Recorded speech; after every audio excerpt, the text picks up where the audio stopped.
Nobita अपने कमरे में बैठी हुई थी, उस नवीनतम उपकरण को देख रही थी जो डोरेमोन भविष्य से लाया था। यह एक छोटा चिकना उपकरण था जो एक कलाई घड़ी की तरह दिखता था, लेकिन डोरेमोन ने उसे बताया था कि यह एक टाइम स्लोइंग गैजेट था। एक स्विच के झटके के साथ गैजेट समय को धीमा कर देता है, जिससे नोबिता को किसी भी खेल या प्रतियोगिता में अनुचित लाभ मिलता है जिसमें वह भाग लेता है। नोबिता की आंखें उत्साह से चमक उठी जब उसने गैजेट पहना और पार्क की ओर भागा।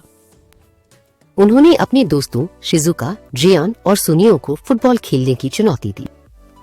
टाइम स्लोइंग गैजेट के साथ नोबिता एक के बाद एक गोल करते हुए आसानी से गेंद को चकमा देने और लात मारने में सक्षम थी। उसके दोस्त एक ही समय में आश्चर्यचकित और निराश थे, लेकिन नोबिता बस हंसे और कहा कि यह सब गैजेट के लिए धन्यवाद था। जैसे जैसे दिन बीतते गए, नोबिता अपने द्वारा खेले गए हर खेल में चैंपियन बन गई।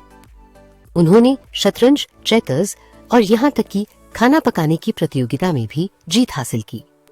उसके दोस्त उससे हार कर थकने लगे, लेकिन नोबिता को परवाह नहीं थी।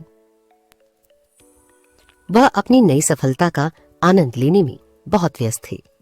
हालांकि चीजें बदतर हो गईं जब नोबिता ने एक स्कूल परीक्षा में धोखा देने के लिए गैजेट का उपयोग का फैसला किया।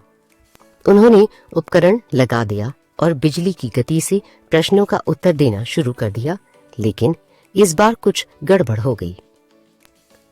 टाइम स्लोइंग गैजेट ने खराब काम किया और समय को पूरी तरह से रोक दिया।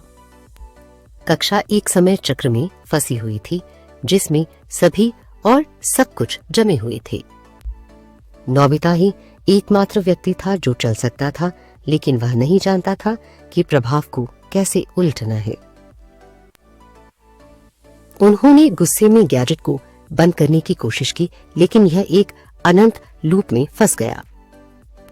डोरेमोन, जो किनारे से देख रहा था, नोबिता की तरफ भागा और उसे समस्या का पता लगाने में मदद की।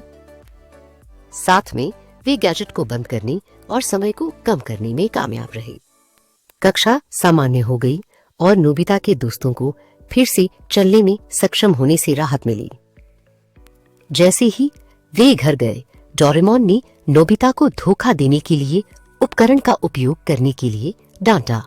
उन्होंने कहा, आपको जीतने के लिए अपने कौशल और प्रतिभा का उपयोग करना चाहिए था, ना कि आपके लिए धोखा देने वाला उपकरण। नोबिता ने अपने कार्यों के लिए शर्मिंदा और खेद महसूस करते हुए नीचे देखा। उस दिन से नोबिता ने निष्पक्ष खेल के महत्व और सफलता प्राप्त करने के लिए अपनी क्षमताओं का उपयोग करने के बारे में एक मूल्यवान सबक सीखा। उन्होंने टाइम स्लोइंग गैजेट को डोरेमोन को वापस कर दिया और वादा किया कि वे इसका फिर कभी उपयोग नहीं करेंगे।